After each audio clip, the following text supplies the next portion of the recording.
Assalomu alaykum azizlar. Sizlar bilan endokrinologiyadan keyingi mavzu qalqonsimon qalqonolda va kalsitonin gormonlarini fiziologiyasi bilan tanishib chiqamiz.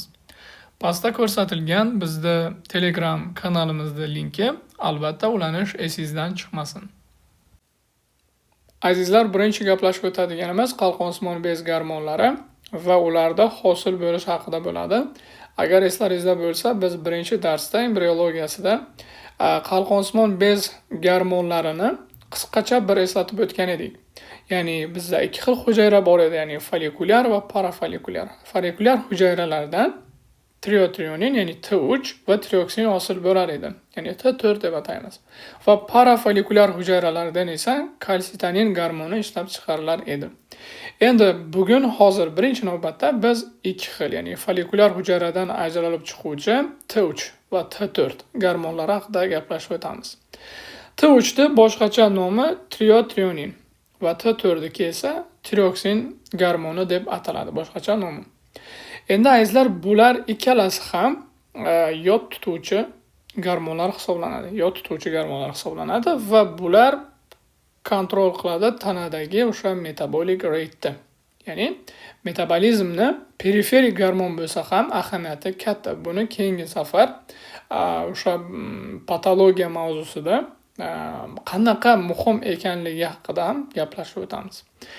Endi azizlar, birinchi navbatda biz mana bu pastdagi chizmaga e'tibor beradigan bo'lsak, bizda qon va effektor organ qalqonsimon bez hujayrasida, ya'ni follikulyar epiteliy hujayrasi va follikulyar lumen, ya'ni follikulyar bo'shlig'ida ko'rib turibmiz. Birinchi navbatda qonda agar e'tibor beradigan bo'lsak, yod bilan birgalikda natriy simport kanallari orqali kiryapti. Faqat yodda o'zi emas, u bilan birgalikda natriy ham kirishi muhim ekan. Ya'ni shu yerdan bilib olsa bo'ladiki, yodda kirishida natriy ham muhim ahamiyatga ega ekan. Mana shu yerdan kasalliklarni o'zini ham chiqarib olsa bo'ladi. Endi yod bu tiroid, ya'ni qalqonsimon follikulyar epiteliar sel ichiga kirgandan keyin, hujayrasiga kirgandan keyin ular birikmaydi. Qaysi nima bilan? Ya'ni bunda agar ko'radigan bo'lsak, tiroid globulin ham bor. Bu oqsil hisoblanadi azizlar. Va bu yerda organification yoki coupling, ya'ni bir-biriga birikish jarayoni sodir bo'lmaydi. Follikulyar lumenga o'tganidan keyin endi bu yerda ko'ryapsizlar, tiroid globulin bilan birgalikda yodda molekulasi atom shakli emas va tiroid peroksidaza gormoni orqali organifikatsiya va juftlashish jarayoni sodir bo'lyapti. Va bunda o'sha tiroid globulinning atrofida yodlar, ya'ni uni atrofini o'rab oldi deb aytsak bo'ladi. Va bu yerda agar e'tibor beradigan bo'lsalaringiz, endositoz yo'li orqali tiroid follikulyar epiteliar hujayralarining ichiga o'sha vakuoladan endositoz yo'li orqali chiqadi. Va bu yerda ko'ryapsizlar, proteaza fermenti ishtirokida endi T3 ga aylanyapti. T3 va T4 ga aylanyapti. Lekin bitta jarayonga e'tibor beradigan bo'lsak, T3 dan ko'ra bizda T4 da miqdori yuqori bo'ladi. Qonda, misol uchun, agar bir dona tiroid deydigan bo'lsak, 2 dona T4 hosil bo'lyapti. Ya'ni T3 lar miqdori bir dona misolida ko'rib o'tadigan bo'lsak, T4 lar esa bizda 2 dona hosil bo'lar ekan, ya'ni ko'proq hosil bo'lar ekan. Va azizlar, endi bu yerda e'tibor beradigan bo'lsak, T4 effektor organda 5 diodinaza fermenti ishtirokida T3 bilan reverse T3 ga aylanyapti. Endi bizda periferiyada T4 o'zini vazifasini ko'rsata olmaydi. Uni e'tibor beradigan bo'lsak, T4 T3 shakliga aylanib keyinchalik o'zini effektini ko'rsatadi. Ya'ni o'sha Down's thyroid function'ni bajaradigan qobiliyatga ega bo'lgani bu T3 hisoblanadi. Ya'ni triotrionin. T4 esa funksiya bajara olmaydi. Shu jarayonni ham bilib olishimiz kerak bo'ladi azizlar. Endi mana yerda qisqacha nimalarga e'tibor beramiz. Bizda periferial conversion bo'layotgan jarayon bor edi. Glyukokortikoidlar yoki beta blokatorlar va propiltiuracil degan tabletka bor, ya'ni dori vositasi va mana shu jarayonni, ya'ni tiroid periferik bog'lanishini bloklash xususiyatiga ega ekan. Ya'ni bloklar ekan. Tiroid peroksidazani bloklaydi va yod bilan tiroid globulin birga birikmaydi azizlar. Endi bu yerda reverse T3 haqida gaplashib o'tdik. Bu metabolik inaktiv ekan, ya'ni bu aktiv modda emas. Ya'ni aktiv modda emas, inaktiv modda. Va buni periferik konvergensiyasi, ya'ni conversion bo'lishi T4 ga bog'liq ekan. T4 qanchalik ko'p bo'lsa, reverse T3 ning miqdori ham shuncha ko'proq bo'ladi. Va endi bu azizlar bizda ikkita gormon orqali, ya'ni growth gormoni va glyukokortikoid gormoni ishtirokida, moddasi ishtirokida buni miqdori oshirib berilar ekan. Ya'ni qanchalik bu ya'ni o'sish gormoni bilan glyukokortikoidlar miqdori yuqori bo'ladigan bo'lsa, bizda reverse T3 ham muhim ahamiyatga ega. Buni o'zi ahamiyati nima deydigan bo'lsak, bu bosh miyani o'sishi uchun kerak. Ya'ni miyani rivojlanishini ta'minlaydi. Mana shu reverse T3 shunaqa xususiyatga ega ekan. Endi bu yerda o'sha tiroid peroksidazani funksiyalari haqida gaplashib o'tadigan bo'lsak, ya'ni oksidatsiya qilar ekan, organifikatsiya va bu yerda juftlashish jarayonini ta'minlab berar ekan. Nima juftlashish? Ya'ni monoyod triozin shaklda yoki diod triozin shaklda biriktirar ekan. Endi bu yerda mana shu jarayonni bloklash jarayoni, ya'ni monoyod yoki umumiy tiroid peroksidazani bizga bloklab beruvchi moddalar oksidatsiyasini, organifikatsiyasini yoki coupling jarayonini bloklovchi moddalarni bu yerda aytgan, ya'ni propiltiuracil va metamizol. Bular savdoda bor, ya'ni aptekalarda topiladigan dorilar. Hozirda ham ishlatiladi tibbiyotda. Endokrinologiya kasalliklari o'sha qalqonsimon bez tomonidan bo'lganlarga ishlatiladi. Endi agar bu yerda e'tibor beradigan bo'lsak, azizlar, ikkita diod triozindan bizda tetrayod triozin hosil bo'lyapti. Va diod triozindan va monoyod triozindan T3 hosil bo'lyapti. Ya'ni triod triozin hosil bo'lar ekan. Shunaqa jarayon. Va biz bitta narsa haqida gaplashib o'tishimiz kerak. Wolff-Chaikoff effekti. Bu judalar muhim. Nima uchun? Azizlar, bu protective autoregulation hisoblanadi. Organizmni himoya qiluvchi autoregulyatsiya hisoblanadi. Qachon sodir bo'ladi? Tasavvur qilinglar, o'zi yoshga bog'liq bo'lgan holatda yodda ichishni grammlari bor. Misol uchun, men agar 22 yosh bo'lsam, men har kuni 100 gramdan 200 gram yod ichishim kerak. Agar birdaniga, ya'ni yodni miqdorini bu yerda chizib qo'yaylik. Yodni miqdorini yuqori dozada beradigan bo'lsam, kedaylik 500, 600, ya'ni normamdan ko'ra yuqori bo'ladigan bo'lsa va men mana shu normaga loyiq bo'lmasam va menda mana shu Wolff-Chaikoff effekti sodir bo'lishiga nima bo'lsa, moyilligim bo'lsa, bu yerda azizlar turn off tiroid peroksidaza jarayoni sodir bo'ladi. Ya'ni o'chirib qo'yish. Tiroid peroksidazani nima qiladi? Azizlar, bu yerda bloklar ekan. O'zi shunday organizmning o'zi autoregulyatsiya yo'li orqali tiroid peroksidazani nima qilar ekan? O'chirib qo'yar ekan. Tiroid peroksidaza endi bloklangandan keyin qanaqa jarayonlar sodir bo'lmaydi? Bu yerda ko'rib turganlaringizdek, ya'ni organifikatsiya, coupling jarayoni sodir bo'lmaydi. Va buni natijasida T3 bilan T4 ning produksiyasi kamayib ketar ekan. Va bu bizga gipotiroidizmga sabab bo'ladi, azizlar.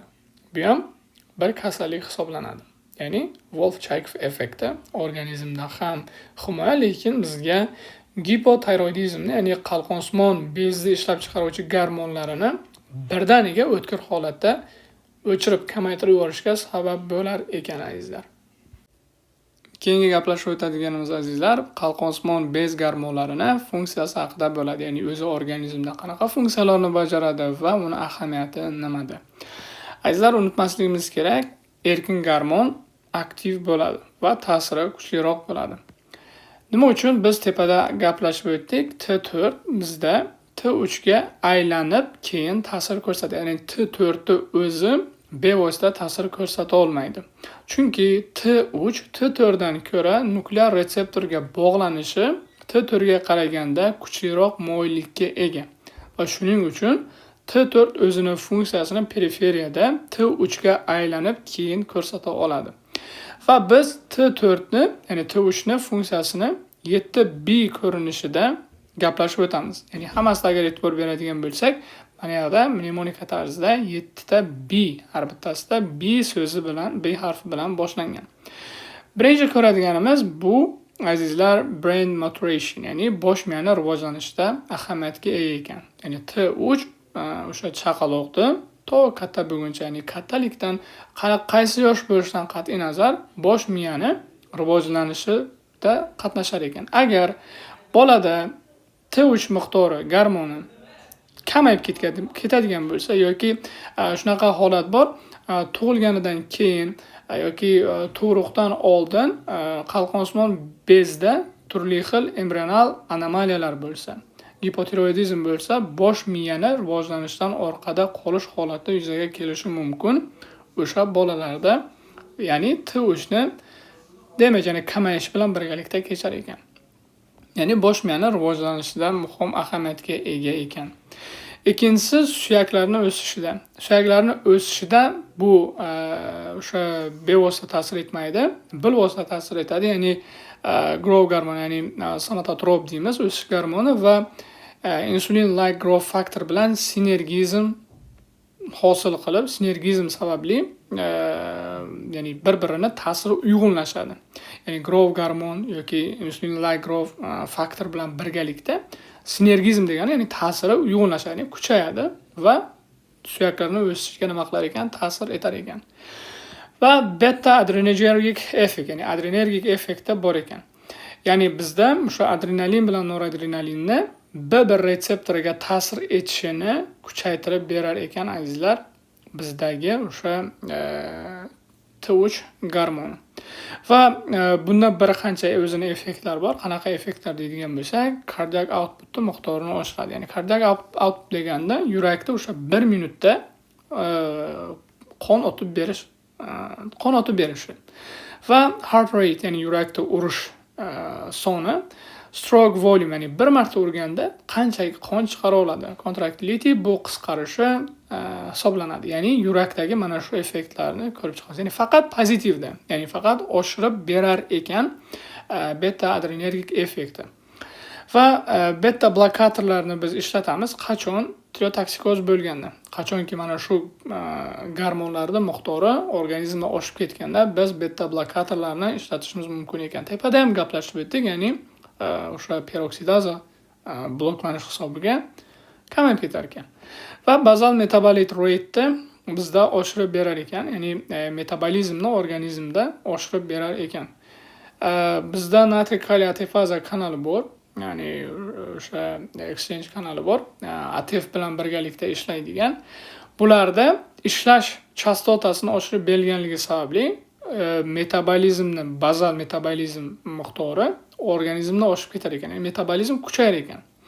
Metabolizm oshgandan keyin o'zidan o'zi azizlar kislorodni iste'moli ortadi organizmga, respiratory rate, ya'ni nafas olish soni yoki tana harorati bizda oshadi.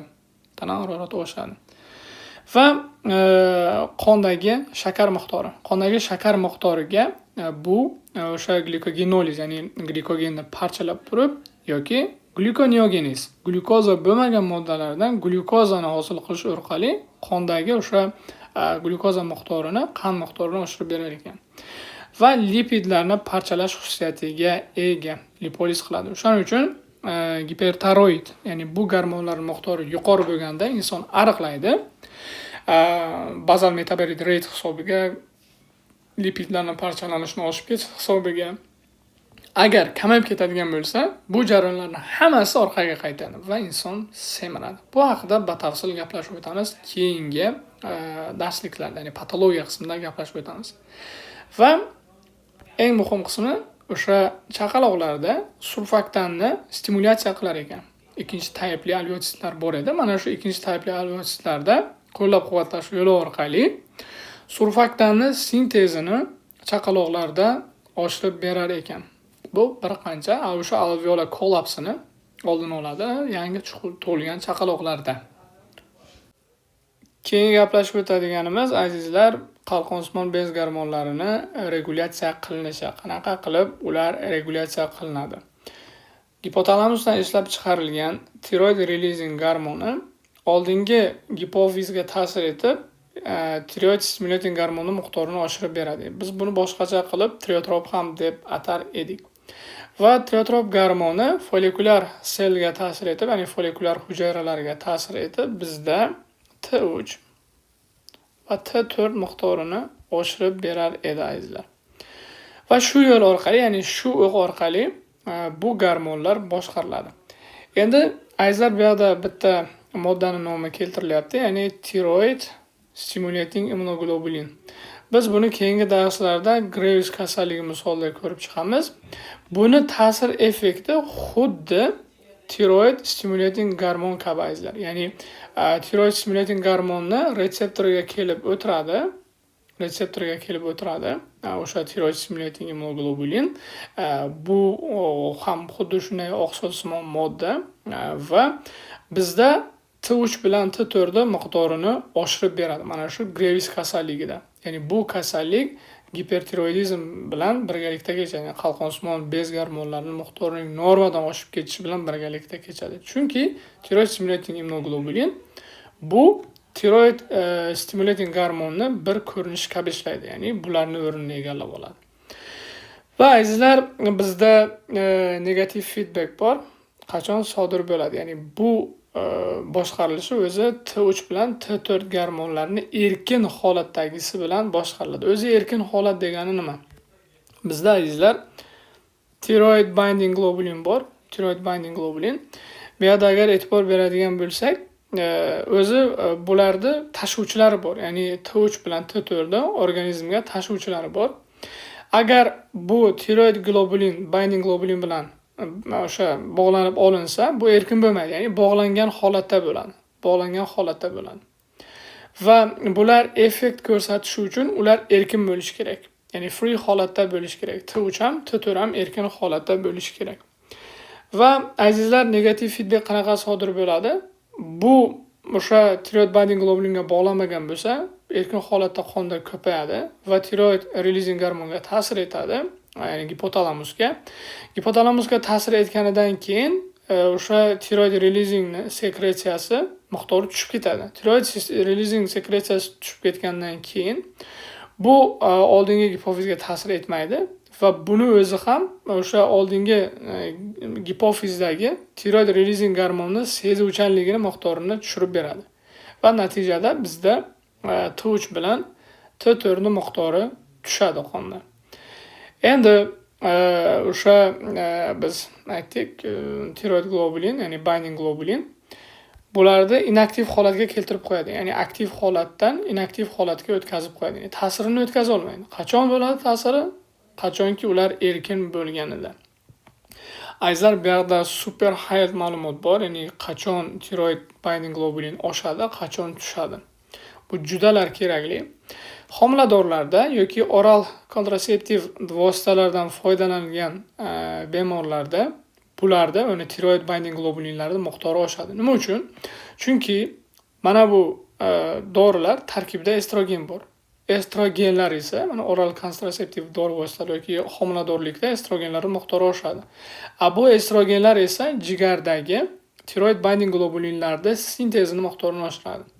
Endi bu yerda nima uchun totali oshib ketyapti deydigan bo'lsak, bizda erkinni ham bog'lab olgandan keyin, misol tasavvur qilinglar, bu yerda erkin holatdagisi bor. Bularni bog'lab olgandan keyin o'sha tiroid binding globulin umumiy miqdor, ya'ni bog'langani bilan bog'lanmagani ham miqdorini oshiradi va buni biz total deymiz. Bu totalning ichida ham bog'langan bor, ham bog'lanmagan bor. Va demak bizda o'sha total T3 bilan T4 miqdorini oshib ketishi bilan nima qilinar ekan, ya'ni kuzatilar ekan. Ya'ni totali oshib ketgandan keyin qanaqa holat kuzatiladi?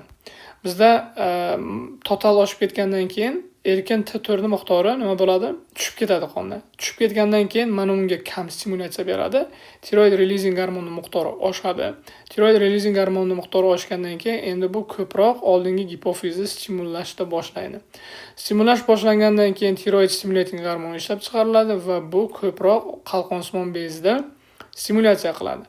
Va bunda o'sha tiroid bezdan ishlab chiqaruvchi T3 bilan T4 miqdorini oshirib beradi. Ya'ni normada bu normal holat, ya'ni normal kontrol holati hisoblanadi. Va bizda qachon bularni miqdori, ya'ni tiroid binding globulinlar miqdori tushib ketadi deydigan bo'lsak, steroidlar iste'mol qilganda. Misol uchun dexametazon, prednizolon, gidrokortizon, metilprednizolon shunaqa dorilar bor. Mana shularni iste'mol qilganda bu tiroid binding globulinlarning miqdori tushib ketar ekan. Yoki nefrotik sindromda. Nefrotik sindromda bilasizlar, bizda o'sha glomerulada bilan kechadigan defekt hisoblanadi. Va bunda oqsilli miqdori, umumiy oqsilli miqdori globulinlar, albuminlarning miqdori tushib ketadi. Albumin bilan globulinning miqdori tushib ketgandan keyin jigar tiroid binding globulinni sintez qilishi uchun oqsil topa olmaydi va tiroid binding globulinlar miqdori ham tushib ketadi, chunki bu oqsilsimon modda edi. Endi azizlar, bizda T3 bilan T4 o'sha bular lipofilik modda hisoblanadi, lipofilik gormonlar hisoblanadi. Lipofilik gormon bo'lganligi sababli bular ya'ni oson membranadan kesib o'tadi, ya'ni hujayra ichiga bemalol kirib oladi. Lekin bularni ichida o'sha amino kislotalar bor, ya'ni zaryadlangan aminokislotalarning miqdori ham bor. Zaryadlangan aminokislota bo'lgandan keyin bular o'sha spesifik transporter, ya'ni transporterlarga muhtoj bo'ladi. Ya'ni maxsus transporterlar orqali kirishga majbur bo'ladi. Lipofilik bo'lishiga qaramasdan. Lekin bularning diffuziyasi oson usulda kechadi. Ya'ni osongina hujayra ichiga kiradi. Ya'ni osonlashtirilgan diffuziya yo'li orqali bular hujayra ichiga kirar ekan. Demak, shu ma'lumot edi bizda regulyatsiya haqidagi ma'lumot. Keyingi gaplashib o'tadiganimiz bu paratiroid gormonlari haqida bo'ladi. Paratiroid gormonlari bu paratiroid glanddan hosil bo'ladi. Ya'ni bizda qalqonsimon bezimizda orqasida 4 ta kichkina bez, paratiroid bezlari joylashgan bo'ladi. Va ularda asosiy manbasi bizda chev sellar deydi, ya'ni katta hujayralar. Mana shu hujayralardan, ya'ni chev sellardan paratiroid gormoni hosil bo'lar ekan. Ularda funksiyasi bilan tanishib chiqadigan bo'lsak, birinchi funksiyasi, asosiy funksiyalardan biri bu qondagi o'sha erkin kalsiylarning miqdorini oshirib berish. Bu birlamchi eng asosiy funksiyalardan biri hisoblanadi. Endi ikkinchi funksiyasi esa GI traktdan kalsiy bilan fosfatni absorpsiya qilib beradi va bu yo'l orqali qonda kalsiy bilan fosforning miqdorini oshirib beradi. Endi keyingi funksiyasi bo'lsa, kalsiy bilan fosfatni suyakdan rezorbsiya qiladi. Ya'ni suyakdan kalsiy va fosfatni qonga chiqarib beradi. Va keyingi funksiyasi kalsiyni distal convoluted tub orqali reabsorpsiya qilib beradi. Ya'ni o'sha birlamchi sidik tarkibidan nima qilib beradi? So'rib olib beradi. Reabsorpsiya qilish yo'li orqali. Va rezorbsiya qiladi, ya'ni reabsorpsiyasini kamaytirib beradi. Fosfatlarning miqdorini proximal convoluted tubdan. Bitta narsaga e'tibor beraylik. GI traktdan fosfatni miqdorini oshirgani bilan, lekin proximal convoluted tubdan ularda reabsorpsiyasini, ya'ni fosfatni reabsorpsiyasini susaytiradi. Ya'ni bir-biriga teskari. Asosiy effekti bizga aytdik, kalsiylarni ko'paytirib berishga qatnashadi. Va keyingi effekti azizlar, kalsiy triolni miqdorini oshirib berish. Biz biokimiya o'sha kurslarda gaplashib o'tganmiz bu haqida. 1.25 dihidroksi kalsiy triolni miqdorini paratiroid gormonlar oshirib beradi va bular ham fosfat kalsiy metabolizmida qatnashadi. Ya'ni 1-alfa gidroksilaza fermentini aktivlash yo'li orqali bo'ladi bu narsa. Mana bu slaydda ko'rib chiqadigan bo'lsak, ya'ni qalqonsimon bez orqasida joylashgan paratiroid bezlari, ya'ni 4 ta ko'rib turibsizlar. Paratiroid bezlari o'zidan paratgormonni sintez qilganidan keyin ular buyrak tubulalaridagi hujayralarga ta'sir etadi. Va qanaqa funksiyani bajaradi? Biz tepada gaplashib o'tdik, 1.25 dihidroksikalsitriolni miqdorini oshirib berar ekan, ya'ni vitamin D3 ta sintezini miqdorini oshirib beradi. O'zi bu azizlar, bu yerda agar e'tibor beradigan bo'lsak, vitamin D metabolizmini 25 gidroksi kalsitrol misolida bu jigarda hosil bo'ladi birinchi. Keyin u buyrakka borgandan keyin bir alfa gidroksilaza fermenti orqali 1.25 dihidroksi kalsitrolga aylanadi va o'zining effektini ko'rsatar edi. Endi bu o'sha kalsiy bilan kalsiyning reabsorpsiyasini oshirib beradi va fosforni reabsorpsiyasini pasaytirib beradi. Umumiy miqdorda bizda siydikda o'sha kalsiyning miqdori kamayadi reabsorpsiya bo'lganligi hisobiga va fosfatning miqdori siydikda kalsiydan ko'ra yuqori bo'ladi. Nima uchun? Chunki reabsorpsiyani kamaytirganligi hisobidan. Va umumiyda bizda kalsiy qonimizda oshadi va fosfat qonimizda kamayadi. Lekin bu norma.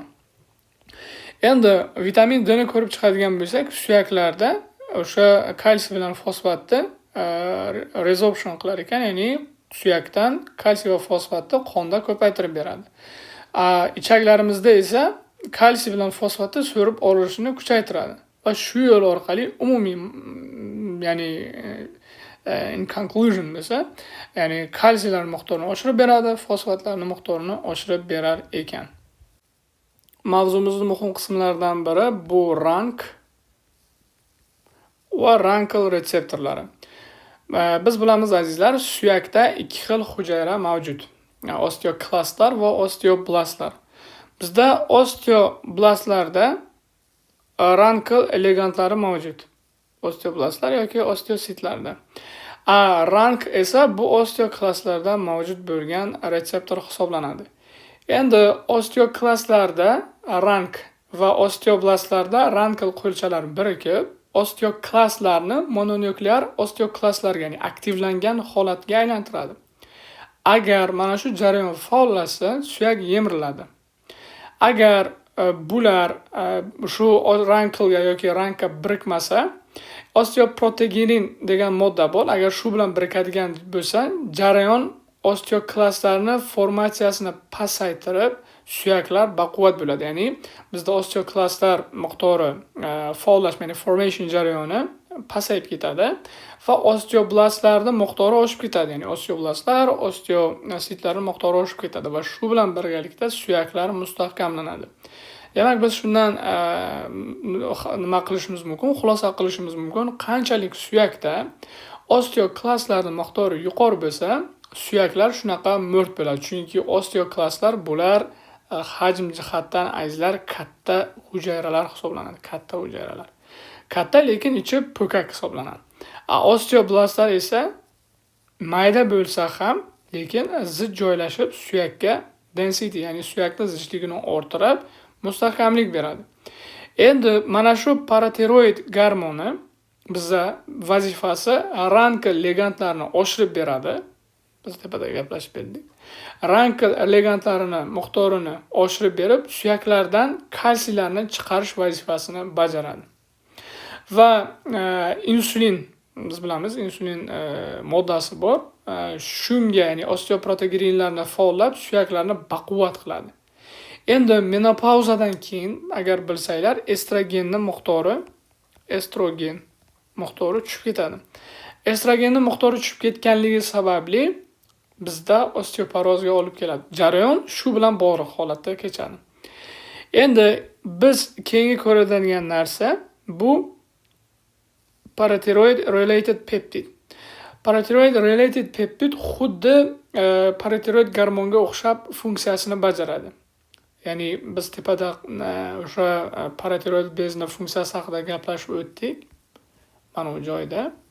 Xuddi paratiroid gormonning funksiyasini bajaradi.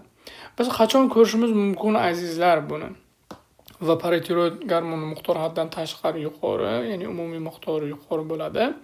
Asosan malignizatsiya holatlarida, ya'ni squamous cell karsinomalarda, o'pkada yoki buyraklardagi karsinomalarda o'zida mana shu paratiroid gormonini ishlab chiqaruvchi paratiroid related peptidga o'xshash bo'lgan peptidlarni ishlab chiqaradi va bular xuddi paratiroid gormonga o'xshab funksiyasi bor azizlar, lekin normal holatda emas, albatta patologik holatda ta'sir etadi. Endi azizlar regulyatsiyasiga e'tibor beramiz. Bitta narsani unutmasligimiz kerak. Paratiroid bezlari bu organizmda kalsiylarni miqdorini sezadigan datchik hisoblanadi. Ya'ni qachonki serumda, ya'ni plazmada kalsiyni miqdori kamayib ketadigan bo'lsa, bu datchik faollashadigan bizga ko'proq paratiroid gormonni sekretsiya qil degan signal beradi. Va shu sababli kalsiy miqdori kamaydimi, shu bilan birgalikda paratiroid sekretsiyasining miqdori oshib ketadi. Endi serumda agar fosfatning miqdori ko'payib ketadigan bo'lsa, paratiroid sekretsiyasi miqdori oshadi. Chunki bizga qondan reabsorpsiyani, ya'ni siydikdan reabsorpsiyasini kamaytirib, siydikda fosfatning miqdorini ko'paytirib berar edi va qonda fosfatning miqdorini kamaytirib berar edi. Ya'ni ko'paysa, uni kamaytirish kerak. Endi agar serumda magniyning miqdori kamayadigan bo'lsa, fosfatning miqdori ham, ya'ni paratiroid sekretsiyasi ham miqdori oshadi. Endi agar haddan tashqari, ya'ni xavfli holatda magniyning miqdori kamayib ketsa-chi, nima uchun bizda paratiroid sekretsiyasining miqdori tushib ketyapti? Tepada e'tibor beradigan bo'lsak, ya'ni bitta holatda, ya'ni bitta chiziqcha bo'lsa, bunda paratiroid miqdori oshayotgan edi.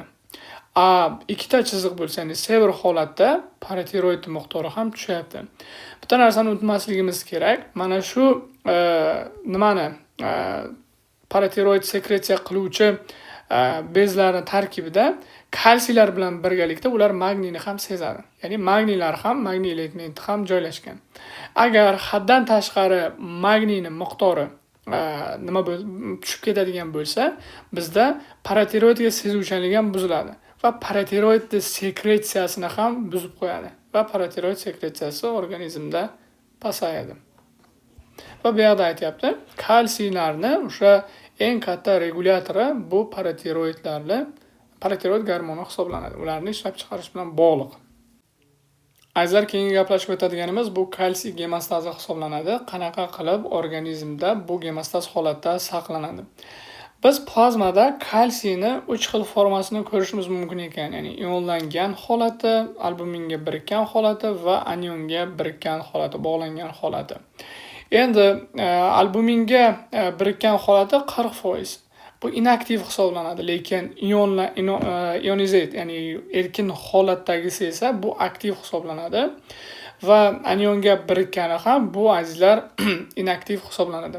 Qachonki u erkin bo'lsa, kalsiylar aktiv holatda bo'ladi, ya'ni o'zining funksiyasini ko'rsata oladi. Endi bu yerda erkin kalsiylar birlamchi parat gormonni regulyator qiladi. Regulyator hisoblanadi. pH miqdori o'zgarsa, parat gormonga ta'sir bor, ya'ni parat gormonni sekretsiyasini oshirishi mumkin yoki ko'tarishi mumkin. Albuminni esa pH ga aloqasi yo'q, ya'ni pH miqdori oshsa yoki kamaysa, bu albuminni miqdoriga ta'sir etmaydi. Endi biz ikki xil holatni ko'rib chiqishimiz kerak. pH miqdori oshganda, pH miqdori kamayganda. Azizlar, biz bilamiz, pH miqdori agar ortsa, vodorodlar miqdori nima bo'ladi? Organizmda kamayib ketadi. Ya'ni organizmda vodorodlar miqdori kamayadi. Agar pH miqdori bizda kamaysa, vodorodlarning miqdori oshadi. Ya'ni bizda atsidemiya holatida vodorodlarning miqdori oshadi, alkaloz holatda esa vodorodlarning miqdori pasayar ekan. Tasavvur qilinglar, bizda bu yerda normal holatdagisini ko'rsatib bergan, qanaqa qilib kalsiy va parat gormoni metabolizmga ta'sir etishi mumkin. Normada bu yerda ko'rsatilgan, ya'ni 3 ta qilib 3 dona. Mana chekkada yozib qo'yamiz. Ya'ni normada 3 ta kalsiy bor. 3 ta kalsiy bor va 3 dona vodorod ionlari bor. Endi pH ortgandan keyin bizda alkemiya holatida, bu yerda e'tibor beramiz. Alkemiya holatida ko'rib turibsizlar, vodorodlar kamaygan. Va endi bu yerda 3 ta vodorod sig'maydi, vodorodlar kam. Vodorodlarning o'rnini kalsiylar egallab oladi. Kalsiylar egallab olgandan keyin bizda kalsiylarda qonda miqdori kamayadi. Kalsiylar qonda miqdori kamaygandan keyin endi bizda parat gormoni miqdori nima bo'ladi? Ortadi. Parat gormoni miqdori ortar ekan. Ya'ni alkemiyada biz bilishimiz kerakki, parat gormonlarda miqdori kalsiy tushganligi sabab ortar ekan. Endi agar pH miqdori tushsa-chi, ya'ni atsidemiyada, ya'ni atsidoz holatida. Atsidoz holatida albuminga endi azizlar ko'proq vodorod birikadi. Chunki vodorod ko'p. Vodorod birikadi. Va vodorod ko'proq bo'lganligi sababli bu kalsiylarni retseptorlarni, ya'ni kalsiylarni joyiga o'tirib qoladi. Va tasarruflilar endi 3 ta emas, bir donagina kalsiy albuminga o'tiryapti. Va bog'langan kalsiylarning miqdori kamroq va bog'lanmaganning miqdori qonda ko'proq. Ya'ni free kalsiylarning miqdori ko'proq. Mana yerda ko'ryapsizlar, erkin kalsiylarning miqdori atsidozda ko'proq. Normal holatda 3/3, alkemiya holatida bu yerda ko'ryapsizlar, erkin kalsiylarning miqdori kamroq, chunki u hammasi albuminlarga o'tirib qolgan. Va bizda pH miqdori tushishi, ya'ni to'g'ri proporsional paratiroid gormoni miqdorining tushishi bilan ta'riflanadi, lekin kalsiyga teskari proporsional, ya'ni pH miqdori tushdimi, bizda kalsiylar miqdori ko'tariladi. Keyingi gaplashib o'tadigan gormonimiz bu kalsitonin gormoni bo'ladi. Bu ham muhim gormonlardan biri. Bu parafolikulyar hujayralardan, ya'ni C cellslardan ishlab chiqariladi tiroid bezida. Endi buni funksiyalariga gaplashadigan bo'lsak, suyakda rezorbsiyasini kamaytirib beradi. Ya'ni parat gormonga teskari ta'sir ko'rsatadi. Regulyatsiyasi nima bilan bog'lanadi deydigan bo'lsak, qachonki serumda, ya'ni plazmada yoki qonda kalsiylarning miqdori ko'tarilsa, kalsitonin ham miqdori ko'payadi. Ya'ni bu to'g'ri proporsional. Ya'ni serumda kalsiy miqdori ortdimi, kalsitonin miqdori ham, sekretsiyasi ham oshadi. Qanaqa qilib deydigan bo'lsak, bu yerda ko'rib turibsizlar, qonda kalsiylarning miqdori yuqori. Bu ham datchik hisoblanadi. Mana bu retseptor, bu kalsitoninning retseptori hisoblanadi va ko'proq mana bu retseptorning ustiga kalsiy kelib o'tiradi. Kalsiy kelib o'tirgandan keyin endi parafolikulyar hujayralardan kalsitonin ishlab chiqariladi. Kalsitonin ishlab chiqargandan keyin osteoklastlardan kalsiyni ishlab chiqarilishini bloklaydi va suyakda rezorbsiyasining miqdorini tushirib berar ekan. Ya'ni bizga parat gormonga teskari. Demak, kalsitonin miqdori oshdimi, buni bloklab bizda kalsiyni rezorbsiyasini nima qilar ekan? Suyakdan kamaytirib berar ekan. Ya'ni suyaklarda bizda o'sha parat gormonni biz gaplashib o'tdik tepada. Parat gormon oshsa, bu to'g'ri proporsional qondan o'sha qonga ko'proq suyakdan kalsiylarni tashlab berar edi. Lekin kalsitonin esa teskari ta'sir, ya'ni serumda kalsiy ortdimi, qonda kalsitoninning sekretsiyasi ortib, bizda suyakda rezorbsiyasini kamaytirib beradi. Va azizlar, sizlar bilan gaplashib o'tadigan mavzumiz shulardan iborat edi. Xato va kamchiliklar bo'lgan bo'lsa, uzr so'rayman.